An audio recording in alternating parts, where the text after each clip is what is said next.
Hello and welcome to Talking Good Games match period. Southampton against West Ham United in the FA Cup Wednesday evening. Gonzo, kick us off as always with your thoughts on our opponents, please. Well, they're a funny old club, Southampton. Very well run from an academy perspective.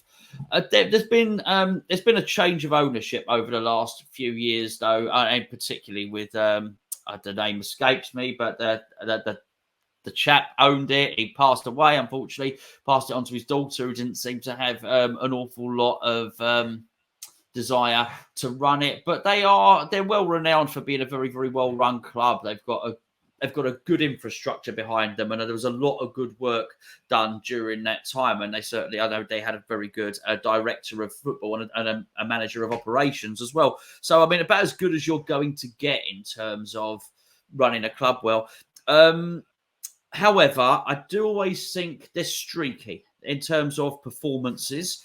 They can go on good runs, and the manager can look like he's absolutely outstanding. I do believe him to be a very, very good manager. But then they can go on these long runs of not really doing anything. And now they're on an upturn. They look like one of the better teams in the league at the moment. I think certainly it was a couple of games ago. Obviously, Frank Lampard's coming to Everton and got their tails wagging, and Southampton just turn up and beat them, and they've, again, there's a little resurgence in Norwich as well, and almost Southampton turn up and slap them down and say, down you get. And then you have the obvious connection, I think, bearing in mind that the Man United manager looks like he'll be taking over as performance director next year. Now, of course, he's worked with Hasenhuttl before as well, so there is a view that possibly you might be looking at the next Manchester United manager. I do think he's a good manager. I think if you look at someone like Che Adams, for instance, he's really got somebody who's, I think, relatively limited,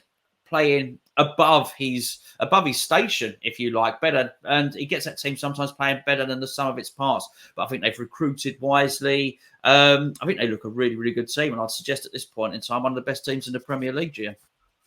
Yeah, a club of belief, I think. Even when it looks a bit rough for them, they've also had some heavy defeats over the last few years. They've got to form a little bit, and then there's some maybe grumblings, or there's some people looking at the manager thinking, is he under pressure of that? But you never really feel he's under pressure. It's almost like the club believe in the manager. No, we trust him. We're just going to leave him be. I think other clubs and other ownerships would have sacked their manager when they've been in situations that Southampton have been in. But they haven't. They've stood by the man, said, no, that's the guy that's in charge. We trust this guy. We believe in this guy. We've mentioned before about during COVID about how he sort of ripped up the blueprints and created his own, if you like, which was thoroughly impressive. And I think they're reaping the rewards for that. And he is a good coach. He is a good manager. And it's a club that sort of buys into his philosophy. I think you can see that on the pitch. And even that come to light in the last week where it was sort of discovered, if you like, that between the 60th and 70th minutes, a Southampton player goes down, the rest of them run over to the dugout, get their energy gel pack, and it's almost like a timeout, if you like. The manager then gets a minute with these players to make any tweaks and stuff he wants. And while some people might deem it as cheating or unsporting behaviour or whatever, it's also just good management. He's come up with this little bit of a game plan. The players executing it. It works. It's sometimes gone on to help yield results for them as well. And like you said, one of the most informed teams in the Premier League at the minute. You're looking at them, they're thoroughly impressive. And we've often said about West Ham, about how Moyes has got us greater than some of our parts. I think Hasenhuttl has that to some extent at the minute with the players he's got at Southampton. But a manager that also willing to give younger players an opportunity. Got a really young squad at Southampton, and they're reaping the benefits from that too. But let's turn our attention to the FA Cup from a Southampton perspective, Gonzo. Is this the perfect tournament for them? They're ninth in the Premier League, so it doesn't look like they're going to get European football. They're not going to get relegated, but they're also banging form. I mean, do you think Southampton should be going sort of all out for the FA Cup this season? I really do. I really, really do. I looked at the league earlier, and they were about, but I think they were ninth. They possibly had 35 points or something like that. And I looked at those above them. There's not enough games left in the league campaign for them to bridge the deficit of 10 points that it would take. Because also bridging a deficit of 10 points means you're relying on Arsenal, relinquishing 10 points. They're not going to. So they're not going to get European football this season. They started their run, they started their form too late. And I do expect them to have another dip in form again this season. They're not going to carry on like this for the remainder of the season. It's just what happens to clubs, happened to us. And as I said, they're a bit streaky anyway. But that competition, they do have good enough players to beat anybody on their day. You could very much, I hope they don't, I hope we beat them, but you could very much see a scenario where Southampton got to the final and gave one of the big clubs a bloody nose. Only takes a Ward-Prowse free kick or something like that. Honestly, anything can happen. So, if I were them, I would absolutely go for it. They've, to a club like that, and to like us, I'm not saying just like that, to a club like that, I mean, a trophy would be massive. Yeah, I completely agree. I think this is the perfect tournament for Southampton, actually. Everything points in the direction of Southampton taking this competition seriously, and they should do as well. That is probably the best route into Europe. I would argue it's probably better or easier for Southampton to win the FA Cup than it is to qualify for European football via the league positions. This is sort of Alan Pardew 2006 for them, if you like, where it's sort of like, let's just sacrifice the league going forward. We can waste a few points, not the end of the world, but we'll make sure that we're in prime condition for the FA Cup. The league table's perfect for it. It's absolutely perfect for it as well. The team's playing well. They're in form. The slight advantage for this game is they played on Friday. West Ham played on Sunday. We've just seen the advantage for West Ham yesterday in terms of the Wolves selection. We've got a European campaign to contend with. Southampton's got to be looking at West Ham and thinking, actually, these are possibly perfect opponents to have as well. Of course, they'd probably prefer to play Peterborough, who are still in the FA Cup, but they had to have a Premier League team. Actually, being at home to a team with European football distraction in a small squad as well is probably the best thing for them. If I was a Southampton fan, I'd be rubbing my hands here, saying that this game's a must-win. This competition is actually a must-take priority over the Premier League between now and the end of the season.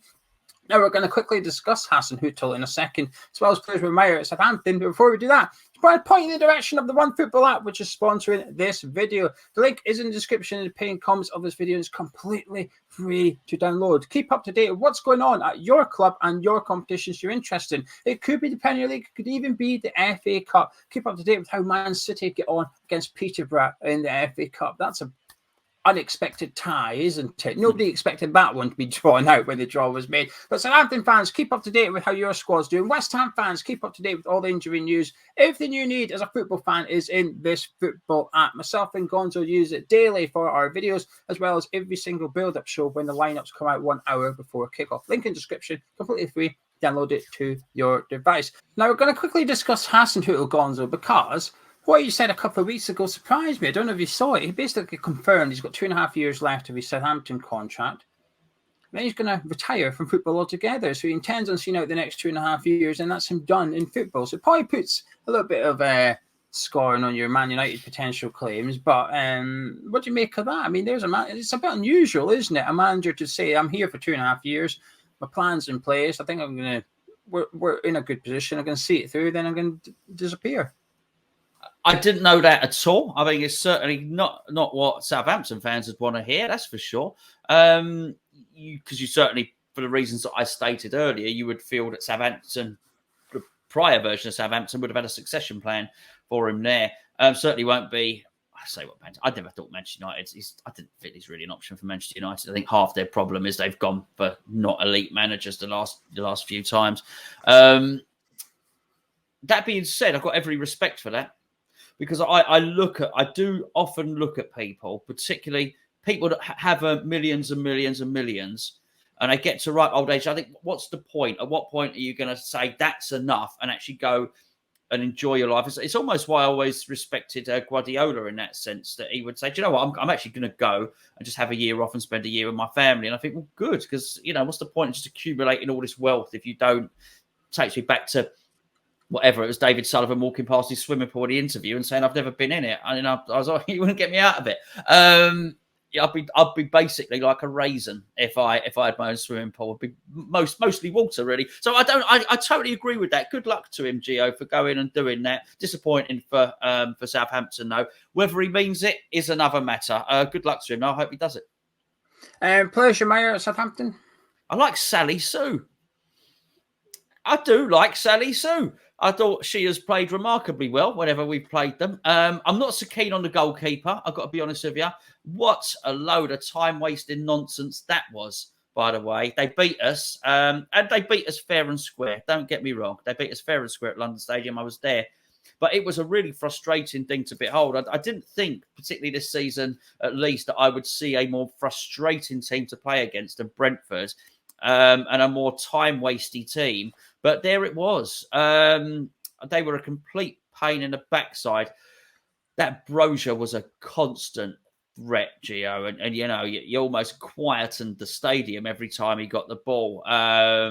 But as I say, I did really feel like Salisu was really got a handle on Antonio. And actually, I feel the only thing that I'm a little bit buoyed with is because I thought in the first fixture against Wolves, Kilman had Antonio's number. So maybe he can come back. But he came back and did really well against him in our most recent game.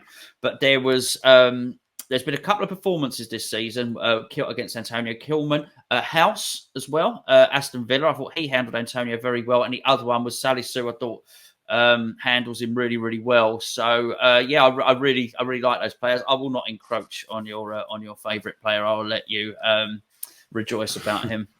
Yeah, I agree with Salisu. I think he's one of the best centre-backs in the league, actually. A left-footed centre-back as well, which is always gives you that little bit of extra special as a centre-back. If you're left-footed centre-back, you are worth $1 million. He's probably worth a bit more than that. But what a tremendous season he's having for Southampton.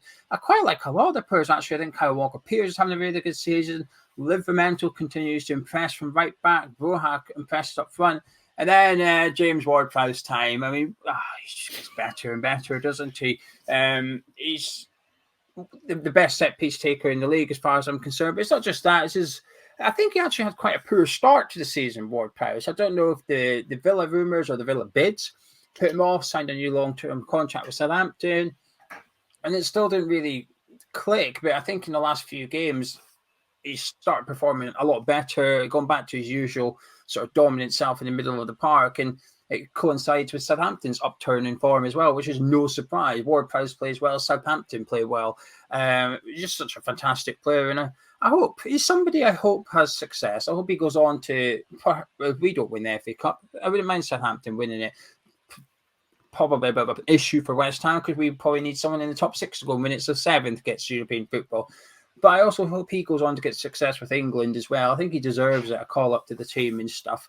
Anyway, enough about Southampton. Time to talk about West Ham. Now, before we get into the starting 11, Gonzo, I think yesterday's win over Wolves has given Moyes a bit of a dilemma, actually, because I think had we been beaten by Wolves, I think it might have been a blessing in disguise in terms of the European competition. We said, Dave, Moisey, go focus on Europa League. The league's done. You're not going to get top 6. You're going to get 7th or 8th. Go focus on European football. But because we beat Wolves, I feel like I think if we had lost yesterday, I think the FA Cup might have taken priority over the Premier League. But we won. I'm not sure where the FA Cup comes in terms of priority for West Ham and for David Moyes. I just think it's one game too many. Yesterday was game 1 of 7 in 22 days. We cannot play our first team in every single game. We just can't. We've got the Europa League coming up. I mean, how do you see the FA Cup in terms of priority? I think we should go and try and win it, actually. I really do. I think our problems have come this season is when we have one game a week and then the others have more. I know that didn't just happen against Wolves, and we've not taken advantage. It felt like almost the first time we took advantage of it with Wolves. Actually, any time I felt we've had fixture congestion, particularly earlier on in the season, European campaign, we've done all right. We seem to have managed it. I don't know whether that means they don't train. But I would actually be inclined to take this very seriously and to change very little. Because I do think it's there to be taken. And while we may well spend too much time focusing on how many European places are accredited to the league, and whilst we're looking at somebody, it's a big team to win the FA Cup and hoping that the European places go down to 7th in the league, actually there is a more direct route to Europe, which is just keep playing well in the league if we can, and actually really contest the FA Cup and get a trophy. I've I understand what you're saying. It muddies the water, but I think also it muddies the water in as much as I'm not going to say stumbled across a formation, because I think it was planned during the week on the training ground. But we're able to press the reset button now. I heard a lot of talk recently about teams have sussed West Ham out. Well, West Ham play and West Ham's formation. Well, I think the reset button's been pressed, and I think if we're going to play it in that way, which is a slightly different style, then let's have a go. Let's have a go. Let's wrap the players in cotton wool in terms of training. It's only down the M3. It's only down the road. Let's go down there, turn over Southampton, get back, and then worry about the rest of the season afterwards.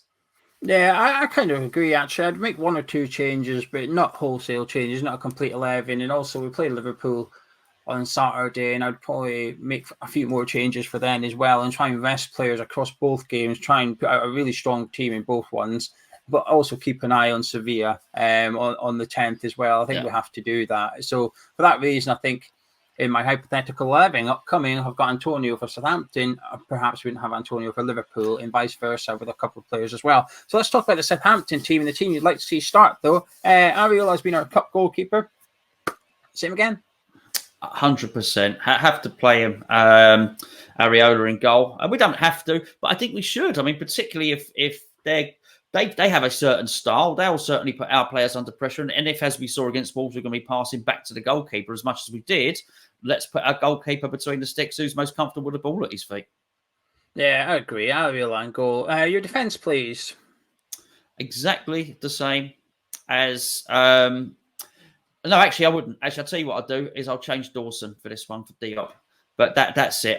So Johnson, Diop, Zuma, Cresswell for this one. If you believe that is the formation. I completely agree with you, actually. That's the exact defence I'd have as well. I think it's important that Ben Johnson plays and Aaron Cresswell plays this one because of the slight tweak to the formation that we saw. I think they are quite pivotal, and I think it's important to get Ben Johnson sort of used to his new role, if you like, and hopefully improve his final ball. You know, I think that's the only thing I was lacking against Wolves, that bit when he gets to the box, what you're going to do about it. And I think the only way he's going to get better is through experience. So it's one of those, let's have a look at him as much as possible. And he's one player that hasn't played that much recently, actually. So the upcoming fixture congestion probably shouldn't really be too much of a bother to Ben Johnson. And it's just a rotation thing. Keep him match sharp, have a look at him and see what he's getting on. And now moving into midfield, how would you like that to line up? I would line up with Rice and Souček in the middle, with Lanzini just in front of him, mate.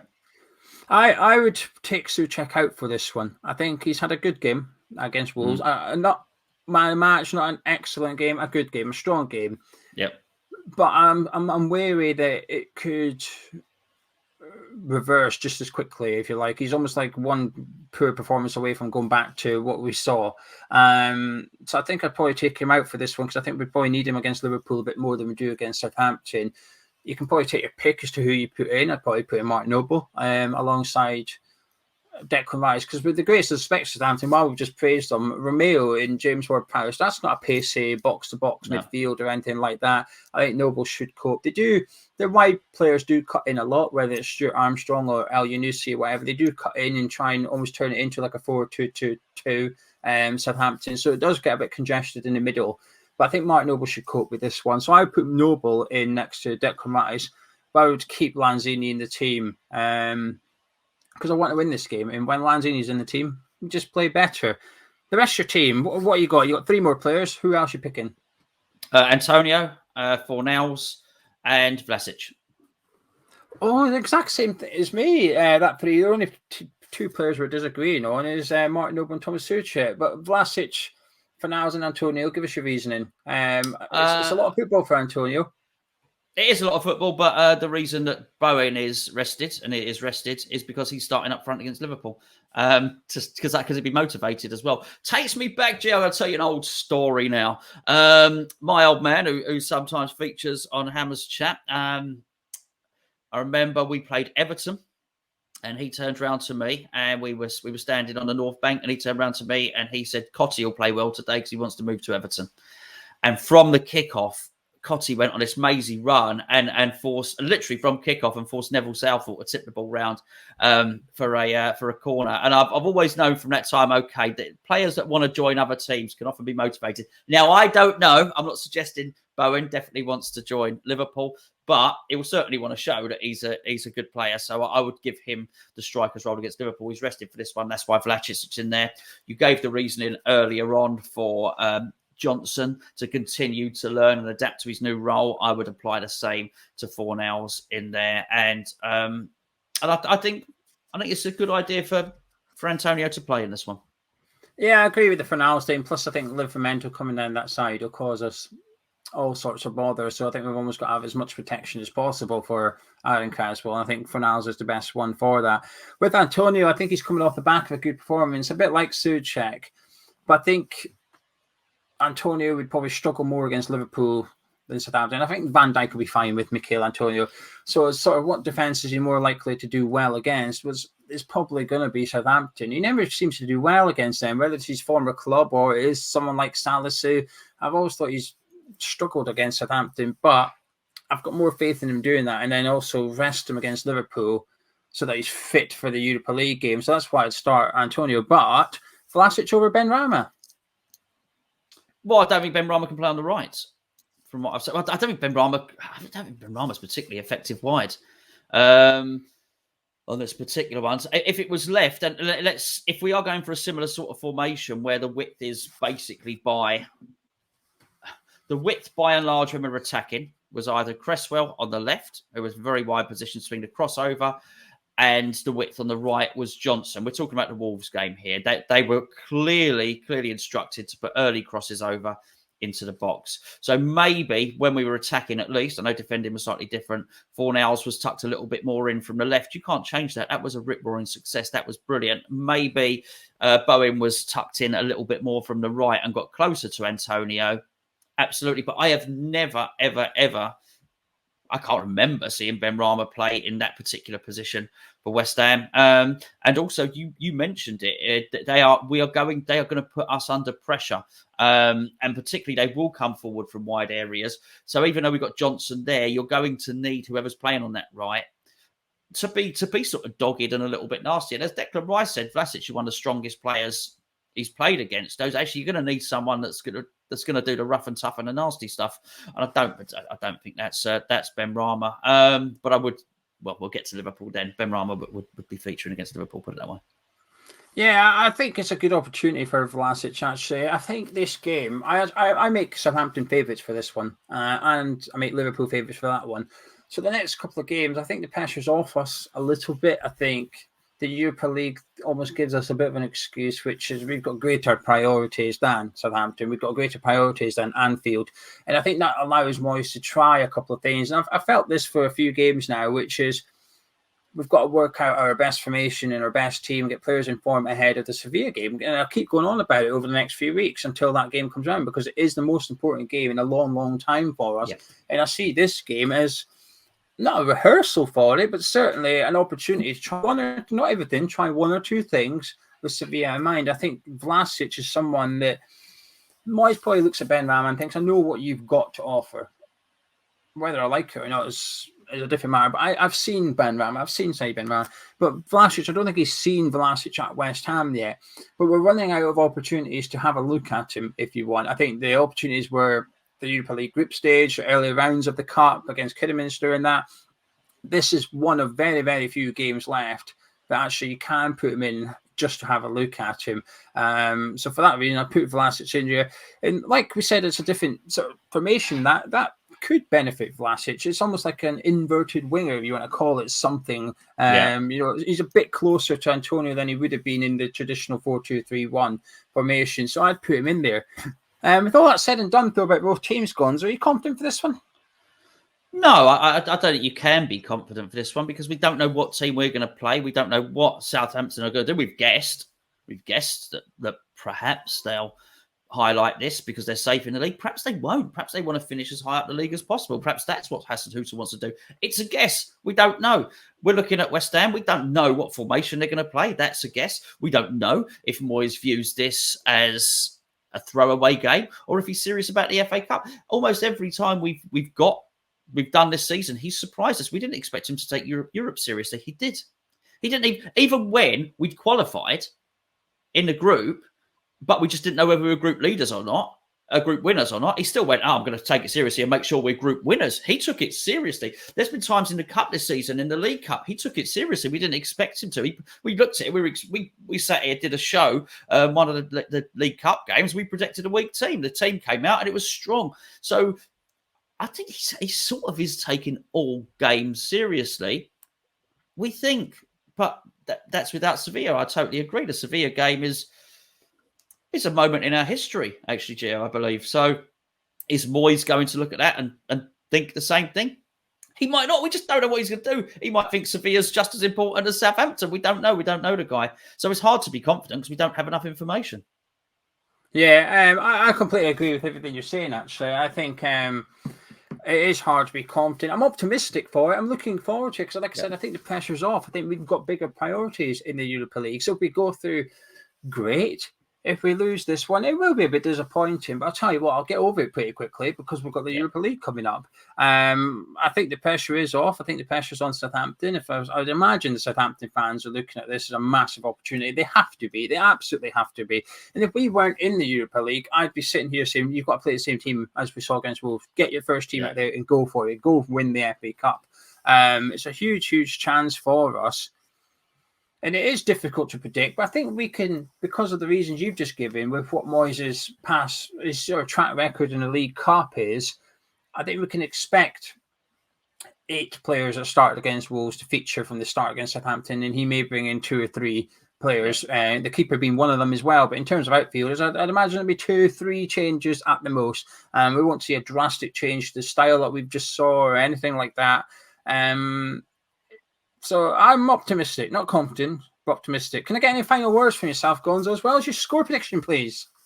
Yeah, I think a lot of the players will be looking forwards to this one as well. But a lot of the players are going to have their eye on the Sevilla game. Now, what David Moyes has to do is give the players enough incentive that they believe that there is a place up for grabs in the Sevilla game. And I think whilst certainly there are a number of players who probably know they're playing in that, there are other players like Fornals, like Lanzini, who might not be Ben Johnson. They might not be 100% certain of their places in that game.